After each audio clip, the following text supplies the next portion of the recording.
screen, I suppose, because I'm still... Yeah. Great and then stuff. I'm sharing the screen now to you all. Yeah, lovely. Are you seeing my screen, Vishal? Yes, I can see. Wonderful. Okay. I can see that. Go ahead. And this is our presentation. That's right. So we are going to share. So there we go. Excellent, Tina. I can see your screen. It's loading. And excellent. Okay, so thank you so much, everyone. Welcome to our session. I am actually, you can see me from a very different angle right now because I'm holding my iPad and I'm talking to you. So you can just very well imagine, and please forgive me if the camera moves from time to time. I'm trying to adjust my screen. I think it should be okay. So welcome, everyone, for the session. And I'm Tina, and I are very grateful for your attendance. And this is something very new to everybody. Just not you and me or Tina, just everyone around the world. An exciting session.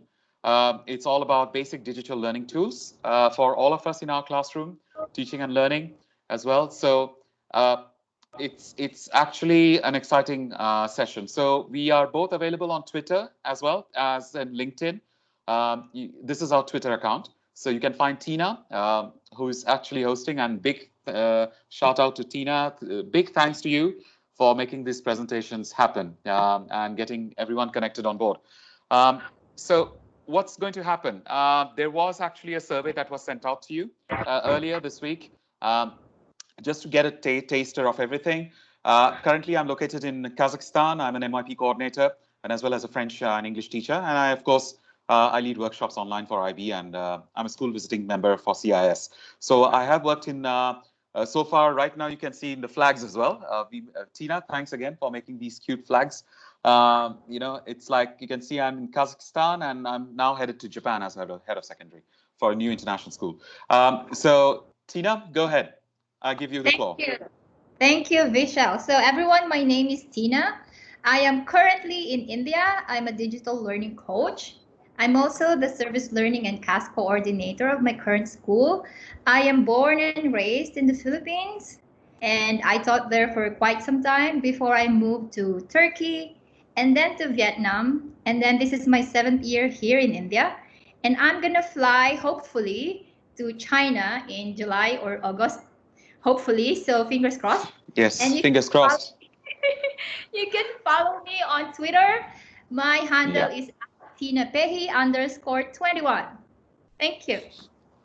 Awesome, Tina. No, you will get to China. I know that's okay. All right. So Tina and I are going to present very simple things. Mostly Tina will be taking the talks because that was the whole purpose. And I'm so glad that Tina will be leading this session as well for a lot of things. I will be doing the talking part. Tina will be showing you the practical part. What are we going to do? Basically, the 3 simple formulas, the 3 C's, when we use digital learning tools in our classroom, starting with, as you can see, from point 1, we are going to ask you what are the tools that you use. Of course, famous tools like Google Docs system, Google Suits, and including YouTube as well. It's all included in our teaching and learning. As well as we are getting into point number 2, what are the 3 simple things when you actually lead the classrooms sessions with your students: curate, collaborate, communicate, and of course, what is more important is to document learning, which is one of the most important aspect of your school initiative. And when your school initiates global citizenship and digital citizenship, you know, it's real tongue twisters, but trust me, it's quite easy to understand, put it in practical, and then document it. So that's one of the points. What are we going to learn, and also how you could use tech tools as an assessment feedback procedure, and how you could use that as a reflection process. Of course, we will then have at the end, we promise you to have Q&A session where you can actually ask us essential questions. So when we go through this presentation, I would advise all of you to just write down somewhere what question would you like to ask us. If there are no questions, you can wait till the end, and then you can pop in and ask us questions as well. So that's the agenda. Tina, what do you think? Anything would you like to add for this? Thank you, Vishal. Okay, great stuff.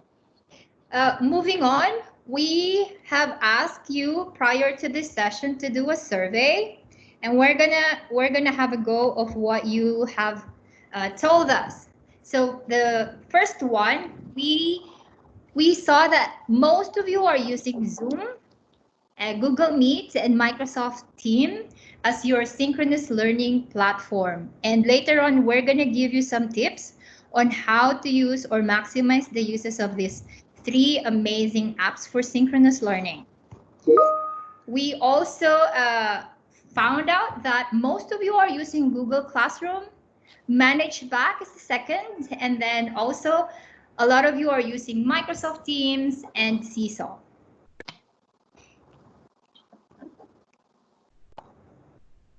And the last bit of our pre-survey, we also found out that you guys are using mostly Google Classroom, again, Manage Back and Teams. So that's the reason why we have this pre-survey is to keep us informed and to also help us understand your needs better, and it also gave us the opportunity to enhance our presentation. Yeah, so we're gonna start first. Here you go, Vishal. Great. Tina, if you can just go to slide number 9, the previous slide. I just wanted to remind my audience about the 3 C's. Yeah. Okay, great. So thank you, Tina, once again. So the 3 famous C's, it's to curate. Just to let you know, what do we mean by curate? Curate means looking for means and different mediums of communication so that it can facilitate us to communicate to your students, like you being the teacher of the classroom, and also how would you communicate further with that? And that actually will enhance collaboration, further collaboration, and of course, getting into the different aspects to this. So getting started with the most simple things to the next one. So there are 2 tools, basically. One is, the famous Padlet that is there, there where you can actually click and see what is Padlet used for. And then we do have an extension of that as well, or a new platform which is called Wakelet as well. So, what do you suggest? Yeah, go ahead. Let's watch both of them. Yeah. Yeah, go ahead. So it's a short video.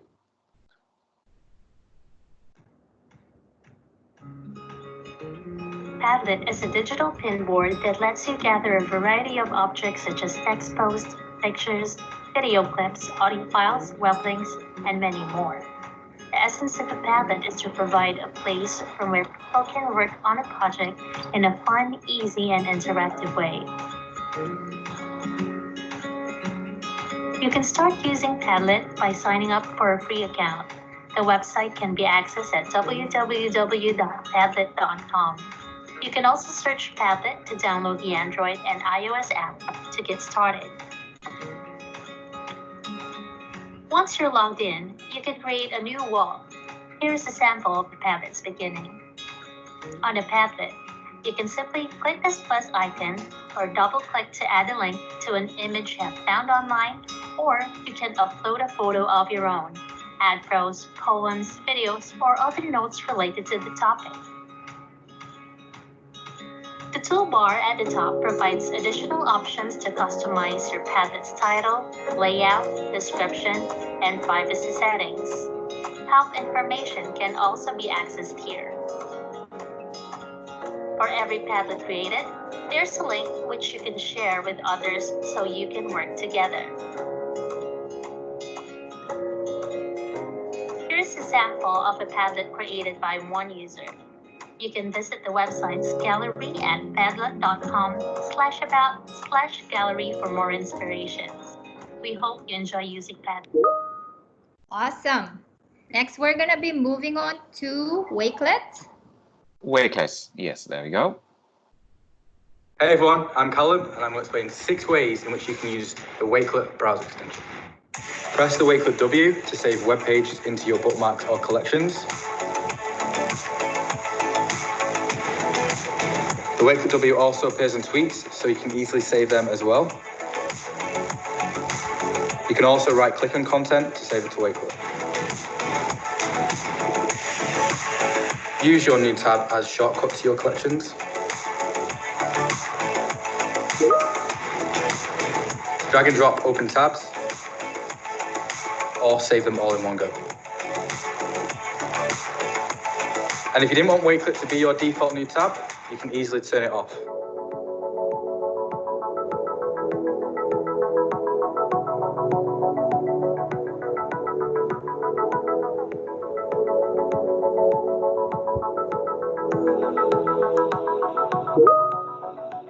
Okay, so I have been using Wakelet quite extensively because I have been curating a lot of content for my colleagues and for my sessions. So if you're not yet using Wakelet and Padlet, we really suggest that you start using these amazing tools. Absolutely. I totally agree, Tina. What I've done is that I've also started to use that. And I must admit that it's much richer in content. I would say that Padlet is a good start.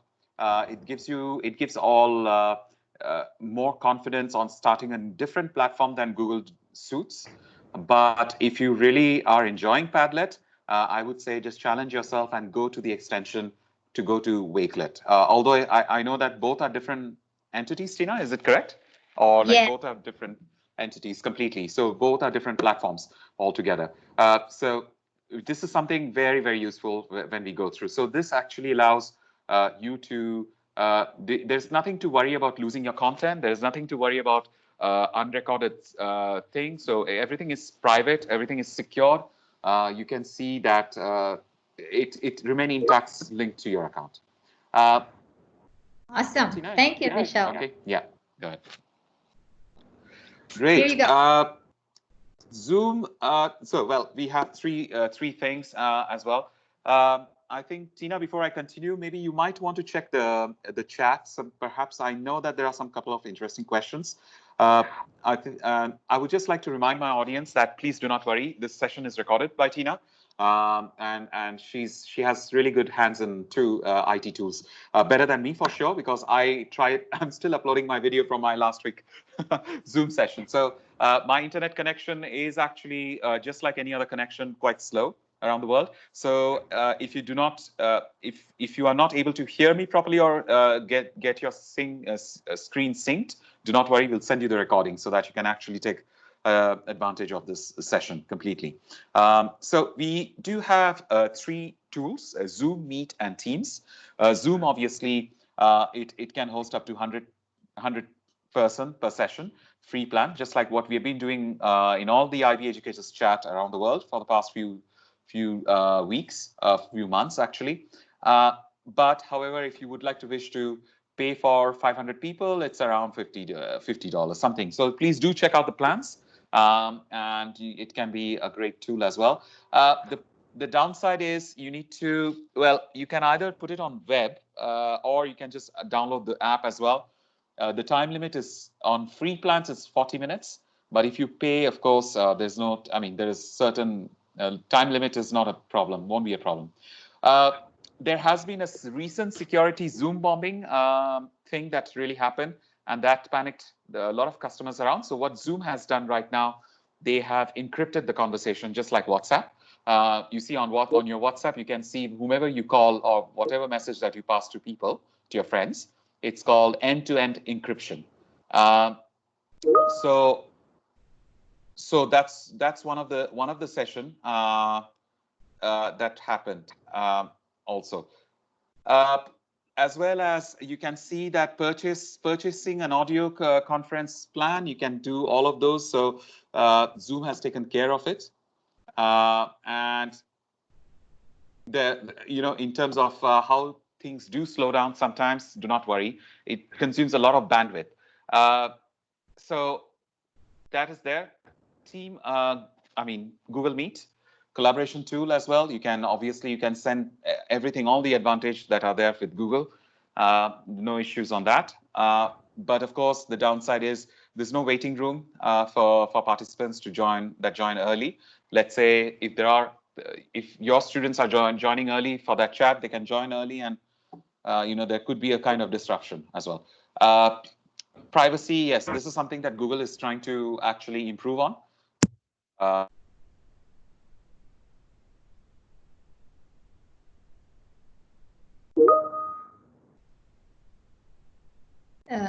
Vishal?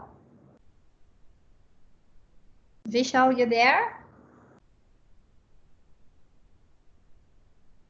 I think I lost Vishal.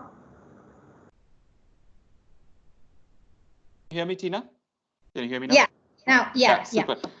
Tina, just I think Ashika was trying to get access, so just if you can just try to see if she's still trying to access her, it'll be great to have her as well.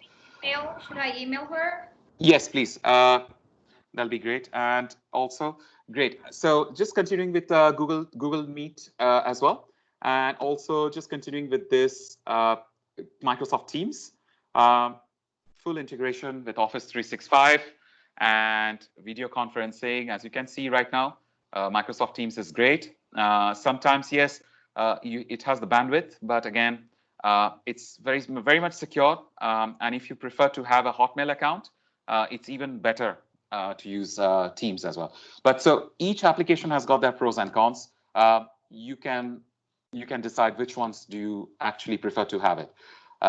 You have other tools as well, Webinar Jam, but we are just keeping it simple for this session. I think, Tina, if we can remind, maybe one of your colleagues is also presenting next week on the session. Yeah, I'll share it later. Great. To wonderful. At the end of our session. Well, lovely. So there is an extension of this session as well happening. So, Tina, what do you have for us in the next slide, please? Yeah.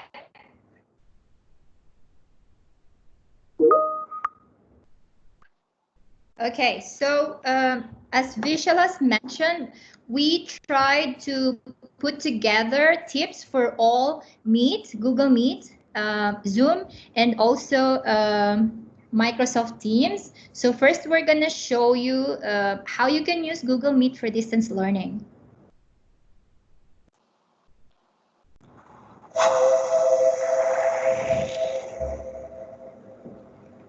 With Google Meet's premium features enabled, educators can hold live streams with up to 100,000 people and record them for later viewing. Live streams, which are more like broadcasts than interactive classes, often use less bandwidth than having students join Google Meet individually. When live streaming, educators can use tools like Google Slides Q&A to engage students who are watching. And as a reminder, if you still want to do a fully interactive Meet, you can do so and have up to 250 attendees. Another best practice for preserving bandwidth with Google Meet is to turn off your camera during meetings. Your profile photo will show on screen instead of your video. Just click the video camera icon at the bottom of your Meet screen to turn off your camera. Admins can also select audio only for all Google Meet meetings and participants. Another great aspect of Google Meet is that users can join a video meeting from any device, like a laptop or a mobile phone, where they have access to their G Suite accounts. This means that students and teachers can join classes anywhere they have an internet connection. If audio over Wi-Fi becomes problematic, participants can always use their mobile phones and networks to dial into Google Meet. Every Meet invitation includes a dial-in number along with the video link. And speaking of audio, it's important to let both students and teachers know that they can turn on live captions in Google Meet. At the bottom of the Meet window, users have the choice to turn on captions. Though live captions aren't recorded, teachers can use the Q&A feature of Google Slides to capture and record questions and answers. Hopefully, these Google Meet tips can help teachers and students in your school continue learning together, even when they're apart. Great stuff. Thank you, Tina. So just a quick reminder to all of our audiences that the next one is Zoom. As I told you before, that Zoom had a Zoom bombing kind of thing that created panic. Now Zoom has enhanced as well, And I see some of us even letting us know on this issue. So Zoom has improved its security just to make sure that all conversations are encrypted. That is to say, there are no traces left behind for every conversation, every Zoom meeting. So please, whenever you use a tool, be it you can say, let's say Zoom and WhatsApp are all encrypted. And you will, when you even use Facebook Messengers as well, there is a group called, there is an option called create a secret group. This is an encrypted group. So wherever there is an encryption happening, you can be assured that it's very, very safe. There's nothing to worry about. So about Zoom meetings, you can, Tina, do you suggest that we go through a bit of Zoom meeting video, or Yeah, what's the just one video, just one video. Super. Thank you, Tina. Scheduling a meeting from the Zoom web portal is quick and easy. From the Meetings tab, click the Schedule a New Meeting button. You're able to change the topic of that meeting, in addition to the date, the time, and the duration of that meeting. If it needs to occur frequently, you're able to set this as a recurring meeting and change how often it will occur. You're also able to change settings like generating a unique one-time 9-digit meeting ID or using your personal meeting ID. You're able to require a meeting password and change the video default settings for both the host and the participants in your meetings. You're also able to go further and enable join before host, muting participants upon entry, and the waiting room feature. Once you've scheduled the meeting, you're able to add it to your Google, Outlook, or Yahoo calendar, or scroll down and copy the invitation so that you can paste it and share it with anyone that will need to join your session.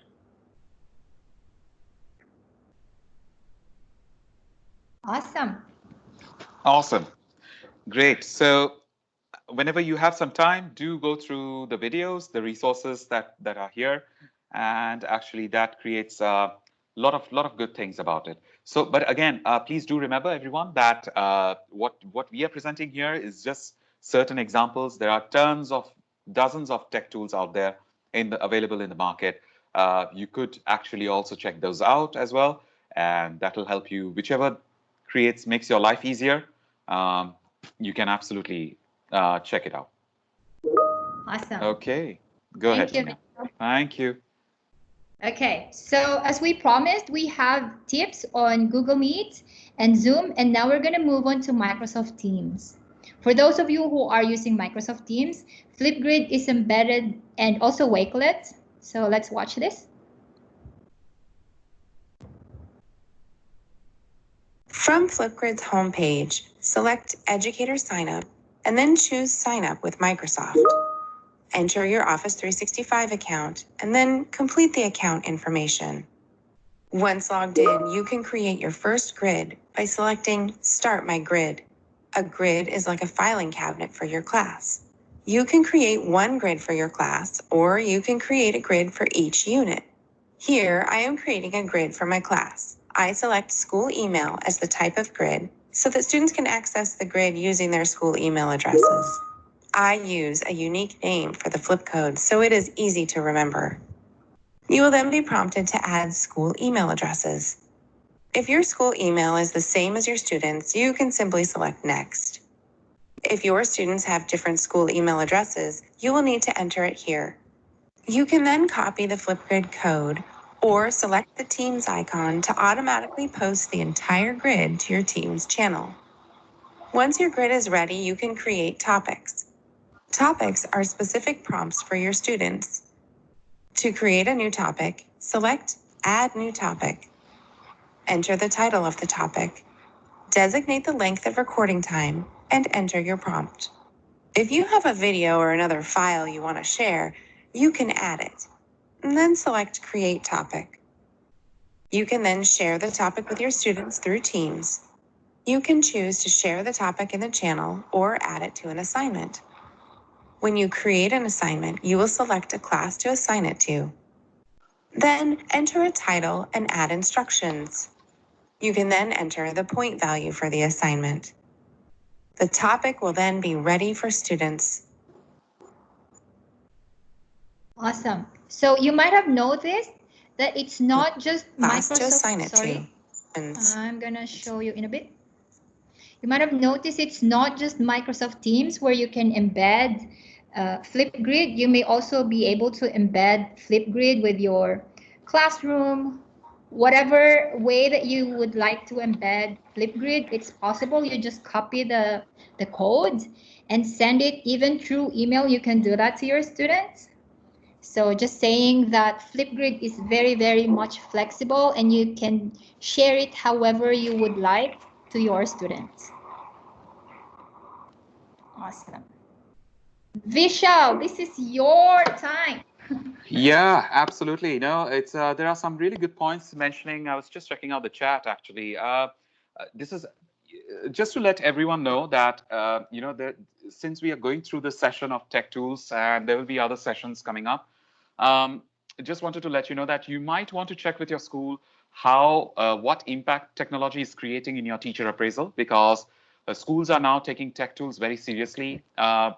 Even before pandemic as well, but now post pandemic, this is something that there will be a lot of schools will take into consideration in your teacher appraisal. So please do consider what tools. Of course, we are all enthusiastic and we all want to introduce tech tools to our students, but at the same time, uh, do try to work with your school what feasible platform are acceptable, and as well as work out the safety guidelines, because that's something that you will always value.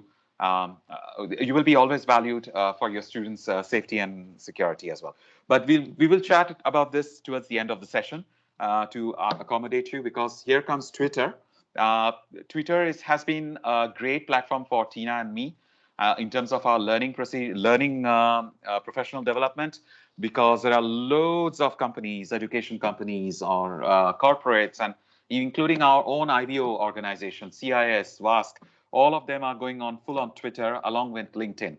So not only LinkedIn, but also Twitter as an organization is very fruitful, because they carry you, and they provide you with a shortcut link. You can see in the screen on the top right-hand side, Tina has created a short link of this whole presentation. Tina, please correct me if I'm wrong. So this presentation takes us directly to the resources, right? Like everything up. So I play now the video. go ahead, Tina. Let's look at what Twitter has to offer us. Wow, Twitter in 60 seconds. Okay, here we go. Why Twitter? Well, imagine sitting around in a large room in which everyone in the room is an educator, and you're all busy reading articles, surfing for resources, blogging, and so on. And when you find something of interest, you stand up and shout it, just read this great article about web filters, or found this cool site for third graders. Then someone else stands up to say, perfect, I can use this article, or wonderful, can't wait till I share this with my teachers. That's Twitter. The conversations that go on make up what's called the Twitter stream, the stream of conversation. It's my personal professional development. I've learned more from my Twitter friends than I have in a lot of grad courses I've taken. Quick story. I wanted to connect my social studies teacher with one in Vietnam. I put it out on Twitter. 30 minutes later, I had my connection. Incredible. Here's a Twitter tip. Use TweetDeck. You will love it. Awesome. Yeah, wonderful. It is a powerful tool. And here's another piece of advice to everyone, that in classroom, you can actually, if your school allows students to use social media platform like Twitter, please do encourage that in our in your classroom teaching and learning. And there are loads of other things that are available on Twitter. So do check Twitter out. And off we go to our next section, Tina. What do you think? I'm just gonna show that also on our Wakelet we have suggestions on how they can use Twitter in the classroom. Absolutely. So you can always refer to these resources anytime. Okay. Super duper. Amazing. There you go. And yes, and that's why we are getting to one of our sections saying create document learning. Very important aspect when you obviously, we all know it, we are all professionals and we are all experienced in our areas, subject areas as well. Whenever you have anything to offer, just do make sure that you document your responses, because this is something when your school will be creating a digital citizenship policy or let's say IT policy, whichever policy it is, it's always good to document how students have learned, and it's always good to document that what is the purpose that you're offering this kind of tech tools to your students. Tina, what do you think? Awesome. Okay, I'm gonna move ahead. Uh-huh. The other tool that we would like to suggest for you is called Classroom Screen. And then we also have this video to show you how you can maximize the use of Classroom Screen when you're doing your synchronous session with your students.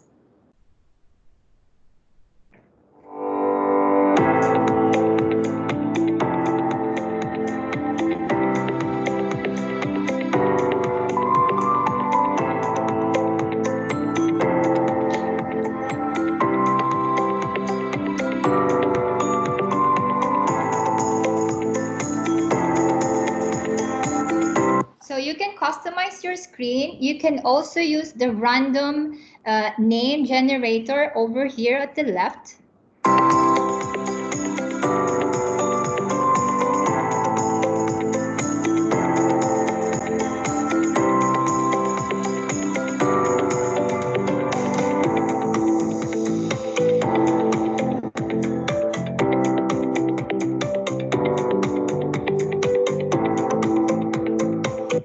I love that it's able to help us to do classroom management, especially with whatever kind of learners you have from young to adults. You can use this to manage the volume control of your class, to randomize how to choose students.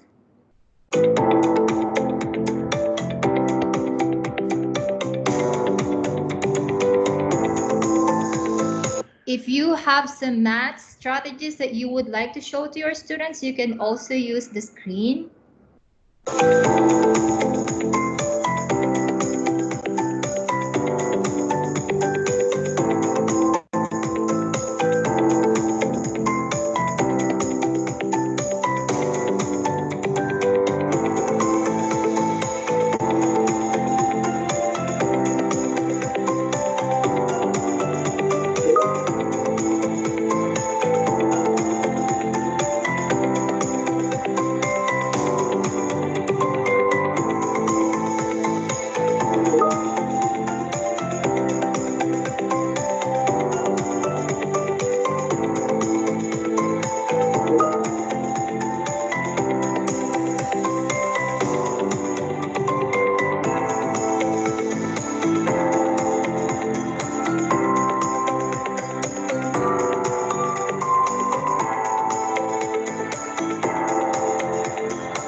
Awesome. So basically, classroom tools that you might need to hold your classes, you can use Classroom Screen all in one. So random name chooser, you have the whiteboard, you have the even exit poll. If, say, for example, at the end of your session, you would like to ask your students if they need anything at the end of your session, you can also use this. Vishal, are you there, Vishal? Yes, absolutely. I'm right here. So just trying to see how things are with the connection because it's going up and down. But that's part of tech tools, I suppose. So using your phone as a document camera. Sometimes there are some really good tools MS Office just offers us. So you can actually, there are a lot of other tools that are being offered where you can actually place your phone on a top of a document and you can actually scan that as a PDF. Tina, do you think that we could play this video for a while, or is it too long? I think it's a minute video. Lovely. Let's go ahead. All right, here is a free way to turn your iOS device into a document camera. So what I've got is a Zoom meeting open, and then I have my iOS device connected. All right, so the way I set that up is I went to the Zoom app, I hit new meeting, then I invited myself. So I'm using my school email account and I'm going to invite my home email account to my second device. I get an email on my phone and I click the please join Zoom meeting in progress and open that up. Just make sure before you do that that you have gone to manage participants and you have muted all. Then on the new device you're joining, make sure the volume is all the way off. That way you don't get feedback. Right here, and I have a piece of paper underneath it. I have a very technical setup of a stack of books holding my phone up. So here is my very technical setup. A stack of books holding up my device. Underneath that, you have a document camera. But then you can write, annotate, do math, etc. on there. It'll show up on the screen. And I've got this on gallery view instead of speaker view so that you can see both at once. And that is a free way to turn your iOS device into a document camera. Awesome. Okay. Super. Have it. Lovely. That's pretty useful as well. But again, there are a lot of other apps also. If your phone is Android, you can check out what Microsoft Word has to offer you. There's something called Microsoft Lens that offers to capture any document and convert that into PDF as well. Loads of other things, other tools as well. So please do check them out. So Awesome. let's getting into our next bit. Yeah. So our Adobe Spark. yeah. Okay, we're not going to be playing this video, but we would like to suggest that if you're looking for an app which will allow you to edit short clips or create poster or content, we definitely suggest that you use Adobe Sparks, and you can be free to watch the video. These are like tutorial videos that we curated to help you guys if you're just starting out on how you can use Adobe Spark to create video, to create a page, or to have graphics or a poster. Yes, I'm seeing a chat. Yes, Adobe Sparks is free. Definitely. Okay. Okay, so I think, Tina, just sorry to interrupt you as well. I see another question. How can I record Zoom meeting when I use an iPad? It's very simple. There is an option. An option in the corner, on the corner of the on your right hand side. If not, when you set up a Zoom meeting on your iPad, there's an option called you can record the Zoom meeting on your local computer or cloud. So automatically, once the meeting is done, you can actually that recording will convert into a video MP4, which is easily convertible. It will take some time. It takes around 30-35 minutes, depending on your internet connection and convertibility as well, your device. So absolutely, there's nothing to worry. You just look out on your iPad when you set up a Zoom meeting as well. Awesome. Yeah, absolutely. I totally agree with you, Tina. I suggest using cloud if you don't want to overload your device. Totally agree with that. Yeah. Okay, let's move on. Sure. We are now in constructing knowledge, and we chose one app. There are loads of apps, and we also have all of them on our YouTube playlist. We created a YouTube playlist, and we also posted this in our Wakelet link over here. And then other things that we probably won't be able to discuss with you, they are here. So you don't have to worry if you miss some parts of our session, because everything are actually shared with you guys. So now we're gonna watch Edpuzzle. Want to create amazing video lessons in minutes? Edpuzzle is your missing piece. With Edpuzzle, you can choose from the millions of videos available from YouTube, National Geographic, TED Talks, Khan Academy, and more. You can also reuse ready-to-go video lessons made by other teachers or upload your very own teaching video. Then use Edpuzzle's video editor to create your perfect lesson. Embed your own questions to check your students' understanding, cut sections to show your students only the most important parts of the video, and even record voiceover so you can explain concepts in your own words. Once you've finished, you can assign it to your students in just one click and prevent skipping to make sure your students don't miss a thing. When you want to check in on your students' progress, use Edpuzzle's hassle-free analytics to get all the information you need. See who still needs to watch the video, what your students responded, and their total scores. So remember, with Edpuzzle's free platform, you can make any video your lesson. Awesome.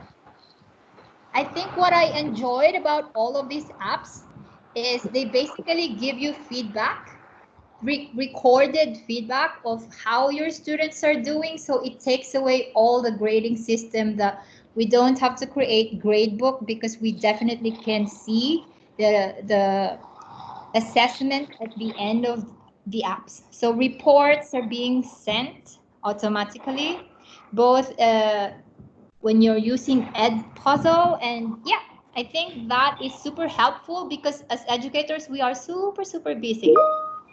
Right, Vishal? Absolutely, I can't agree more on that, Tina, because we are facing a lot of pressure on from a lot of different directions.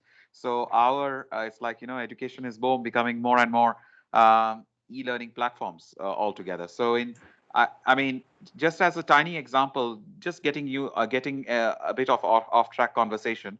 No one would have imagined that when Yahoo and Hotmail came into the market, Telegram system will not exist anymore because it took away a lot of things because it got upgraded. So getting to our point number 5, assessment, feedback, and reflection.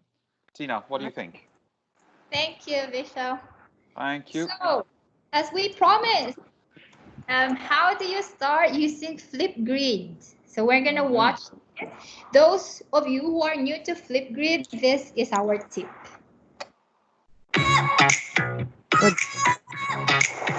Join your class Flipgrid by entering the code from your teacher in the free iOS or Android app. Or enter the code at flipgrid.com on any web browser. You'll be asked to log in with your school email address or student ID from your teacher. Now that you're in, let's tap that green plus to record a video. In Flipgrid, you can pause your video to record multiple segments, add filters, turn on whiteboard mode, and more. Once you're done, you can review and edit your video or record more. When you're ready to share, tap next and take a selfie. This is the image that will appear on the grid. Click submit to share your video to the grid, and that's it. Your video is on the grid.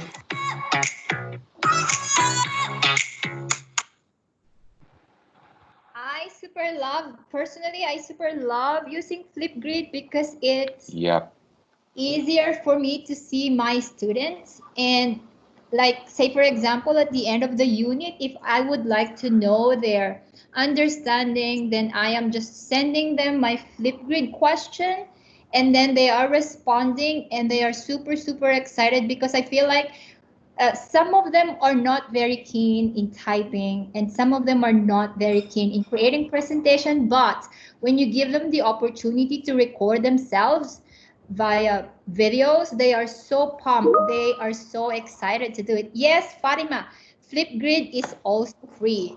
This is what's amazing, because most of the apps that we are telling you guys are actually free. Yeah, absolutely. We just need to sign up. Okay? Yep, super duper. Vishal, do you want to ask Kahoot? Yeah. Yep, absolutely, Kahoot. I think, can I please request everyone to mute their mic, please? Thank you so much. Just taking you through Kahoot. Tina, do you suggest that we go to take through the video, Kahoot video as well? Thank you. Sure. Lovely. Hi, we're Kahoot. We're on a mission to make learning awesome. Our game-based learning platform is used by millions of people all over the world. Teachers, students, company employees, and lifelong learners. Kahoot makes it easy to create fun learning games or trivia quizzes in minutes, anytime, anywhere. We call them Kahoots. It works for any subject, in any language, on any device. You can also discover and play existing games. There are millions of Kahoots in our library. Kahoot can be played in a live setting with questions on a big screen or on your mobile device where you see questions and answers on one screen. As well as in schools, Kahoot is played in companies, at events, and even parties to make learning awesome. Sign up today at kahoot.com. Let's play. Awesome.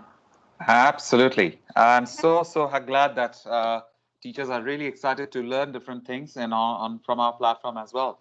And it's really important that tools like Kahoot gets us going, because it works great in my French class as well. We create, like one of the examples is that we create questions and students get a chance to vote on something, and it could be used as a group quiz as well. So a lot of other things could be very useful. Tina, what do you suggest? Yes, definitely. Do you want to move on to the next one? Yeah, let's go ahead. So we presented to you Kahoot. I'm also using another app which is called Quizizz, and this is something that's also like Kahoot but slightly different. So we're gonna show this to you guys.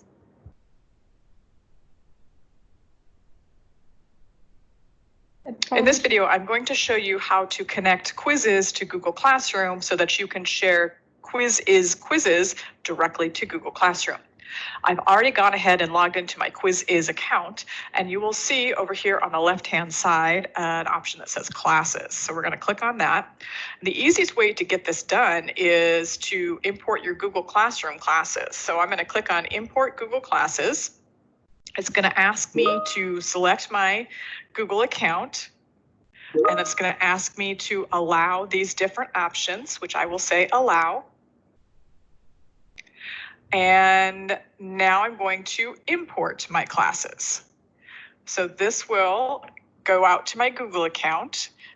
Okay, I'm not gonna finish the presentation. You can watch it later during your leisure time. What I'm just saying is, if you're using Quizizz, you can sync it to your Google Classroom so that your students are able to use it while they are on Google Classroom. And I am personally using this with my students from grades 3 to 5, and they are loving it.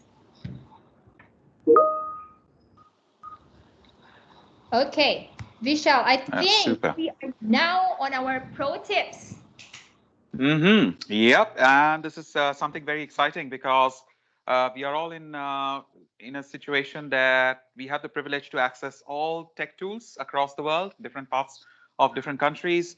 However, when things get back to normal, of course, restriction will be coming in from different parts of authorities, including different governments. And so what happens? And for those especially who are in China, you would know you are using VPN already in China. So Tina, this is something very useful. You know it as well. I don't have to tell you, but in Beijing, in a remote area in Beijing where you're going, VPN is extremely useful. Why? Because VPN actually connects with server. Let's say if you're not getting a particular content of something that you want to see, just because it's blocked by your local IT authorities, government authorities, so, or not government, but also your school authorities as well.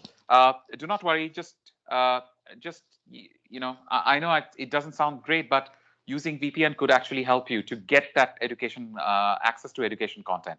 But I'm sure I'm just keeping it very positive, because now we have access to everything. But just in case, VPN has been very, very useful, because sometimes just not about content, but also connectivity.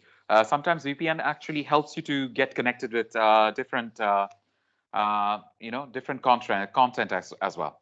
So yeah, it's quite exciting part. Tina, what do you think about the VPN thing quickly? Awesome. We have the video over here.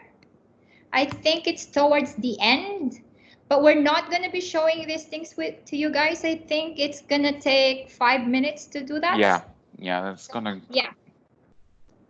You can watch it probably after the session. Yeah, absolutely. Yeah, just that's a very good thing, because now on when you set up a meeting on Zoom meeting, whether you use your home Wi-Fi or whether you use to add VPN connection to your Wi-Fi connectivity, it really helps. That's why let's say you are setting up a meeting on Zoom, and then you can actually, if you don't want people to see the background of your meeting, when you talk, you don't want people to see what's happening behind you. You have a virtual background on Zoom. That's a very big thing.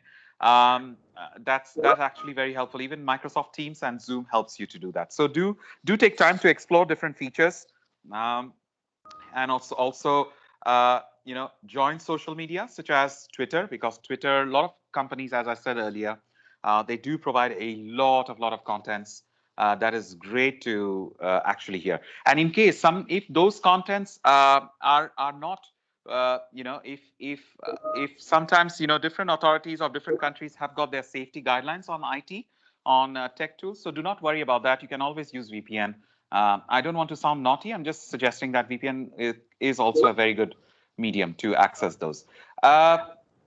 Bitmoji and emoji to give a feedback.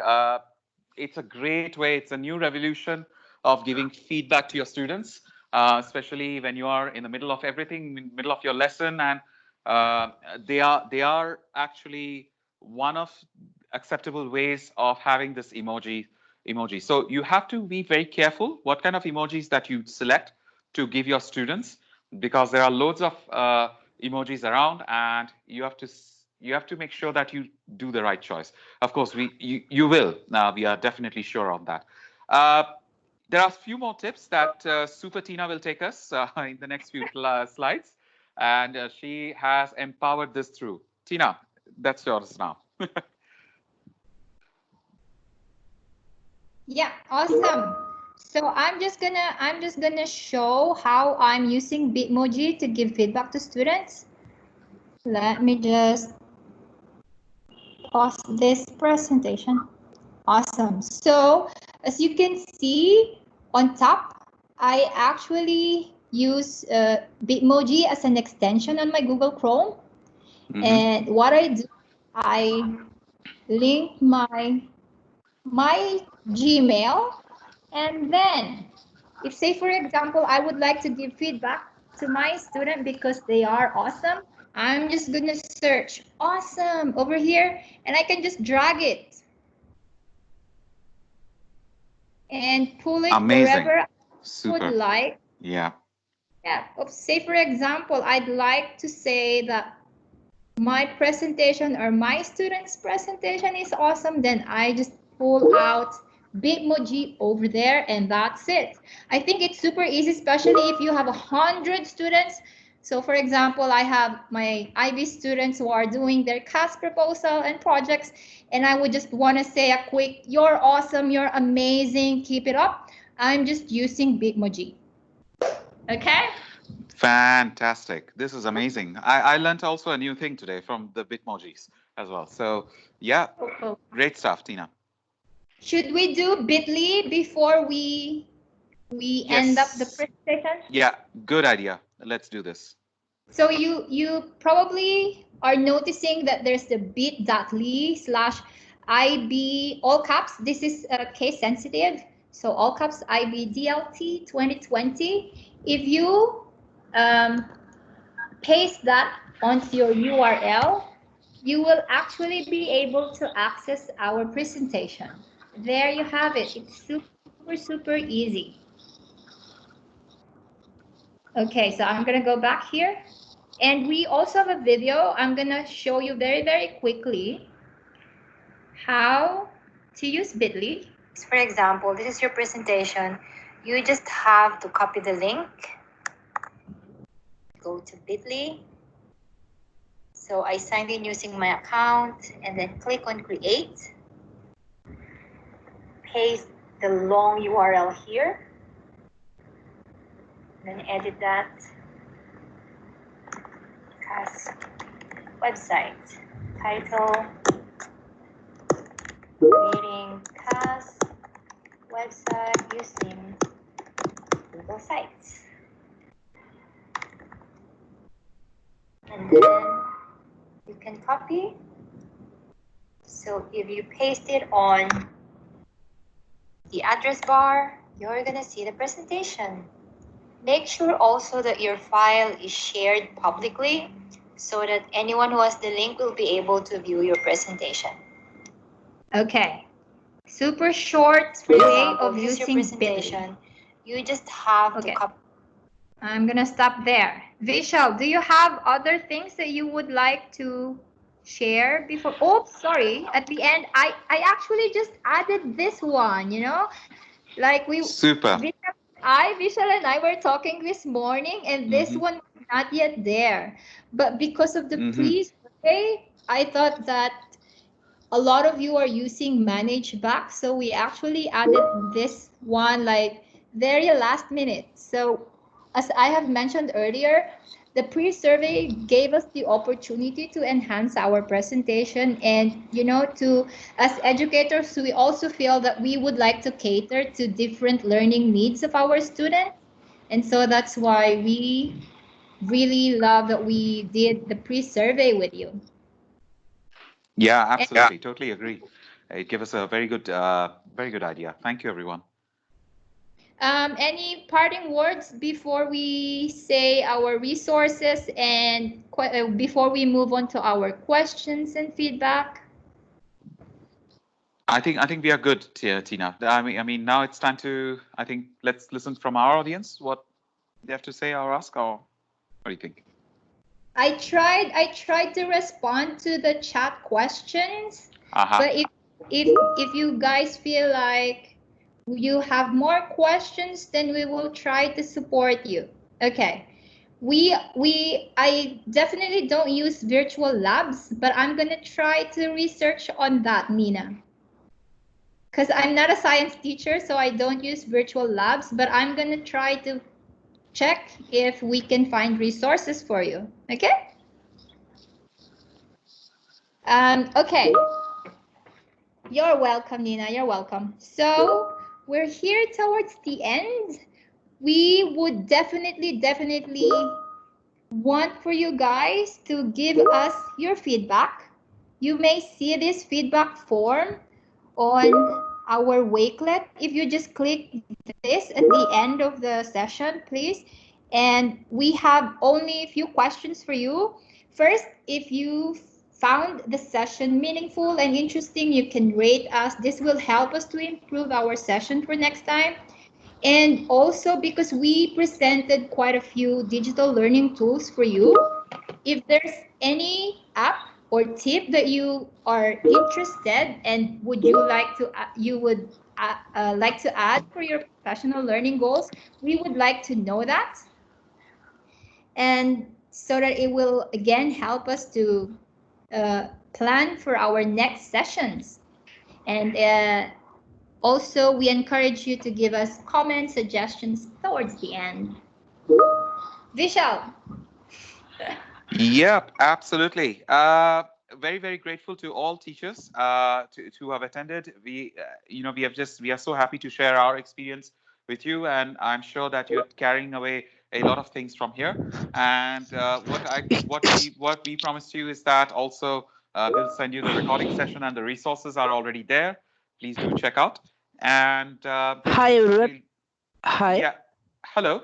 Yes. Yeah, I have a doubt. The thing is, last time when I was using Zoom class, right. It is very okay. When I screen share and play a video in YouTube, the students of mine were able to see the video, but they couldn't listen to the video. Is there any tool that? Yeah, you have to change the settings in your. Right. Okay. So just to answer on that, there's you just have to check the video volume, and also the Zoom just creates this. Sorry, I think we are having interruption. Yeah. So you might just so you might just want to check the YouTube setting videos, and that's it. And also, what really creates another issue is your internet connection. that might be an issue as well, because when we share video screening and when we do video calls, it consumes a lot of internet quality as well. Okay, thank you. Yeah, thank you. Excuse me. Good morning. Good day, sorry. Yeah. Hi. I just would like to answer the question before this about the Zoom settings.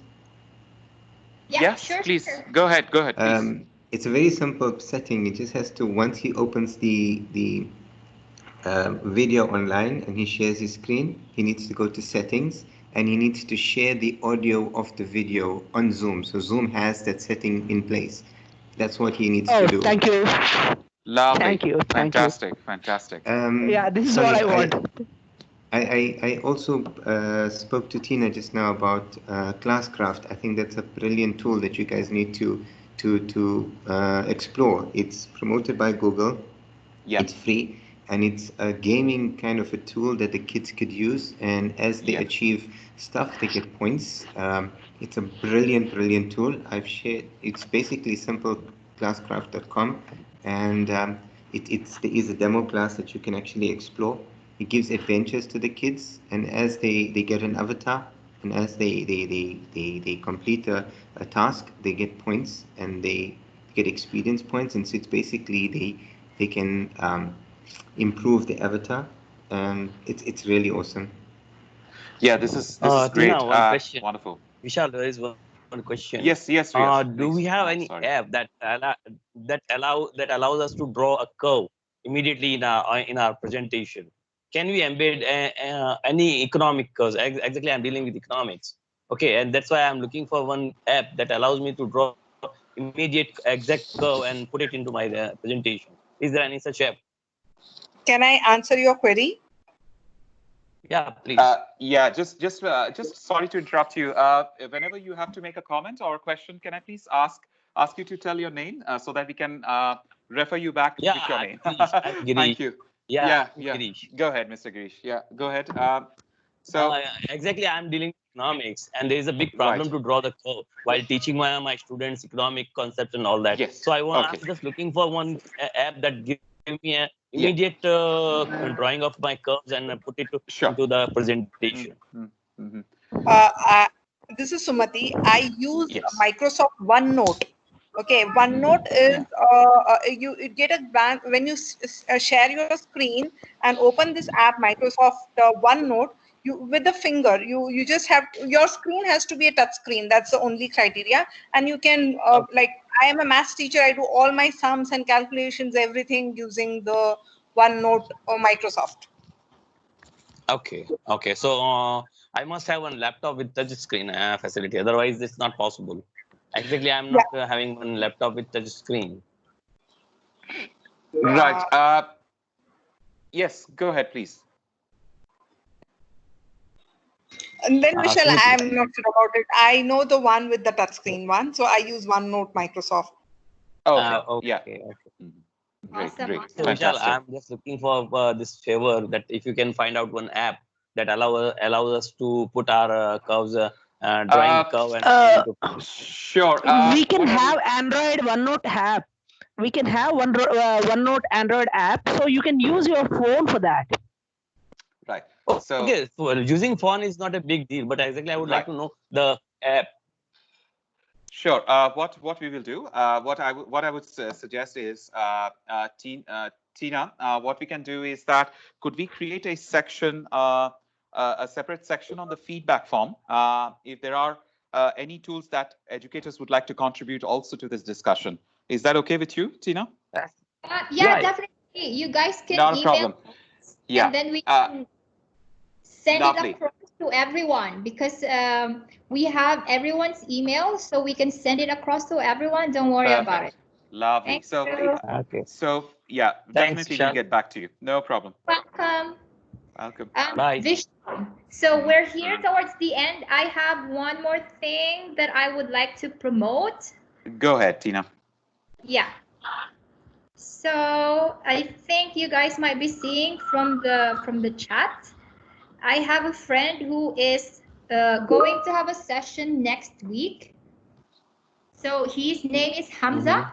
and he is a Microsoft expert, and he is going to be discussing Microsoft Math Solver next week. Great. If you would like to join his session, we are also gonna share his. I actually put that link over here, I think. Oh no, I'm gonna send it now to our Wakelet. So anyone who would like to join, and any math experts, I'm sure that you guys are gonna love Hamza's session next week. Absolutely. So that's great. Well, wonderful, wonderful. 2 things. We would love for your feedback, and any maths expert there, even not math experts, those who would love to know how to use Microsoft and Math Solver, you can learn quite a lot from Hamza. Okay. Super. Absolutely. Okay. We would like to Tina, are there any additional stuff that you would like to add, or? Yeah, from the feedback session, we will definitely get back to you all and let you know if there's another session that we can support you guys. So watch out for that. And follow us on Twitter, please. Yes, for sure. Absolutely. Sure. Main platform. Absolutely. And please do share if you, and Tina and I, we encourage you strongly that if you do come across any useful tool or anything like that, do share them with us on Twitter. And as well, we are also on LinkedIn. Our platforms are open. Do let us know, and we'll be very happy to share that with our networks as well. So it could be reached out to other educators around the world. Great stuff. Okay. Awesome. So, Tina, anything that you would like to add, or I'm done from my end? Vishal, yes, there is one question. Is it possible for you to share this recording with us? Yes, yes, absolutely. Absolutely. No problem. This session is already recorded. While Tina, you can see on the top of this Microsoft Teams, it's something called IB session, and there's the timer going on, and also a red button, which means the session is recorded already. Mm-hmm. Yeah, and also so nice of you. No problem. As we have mentioned. Hi, Vishal. Hi. So yes, I can. I can hear you. Go ahead. Vishal. Yeah, this is Shefali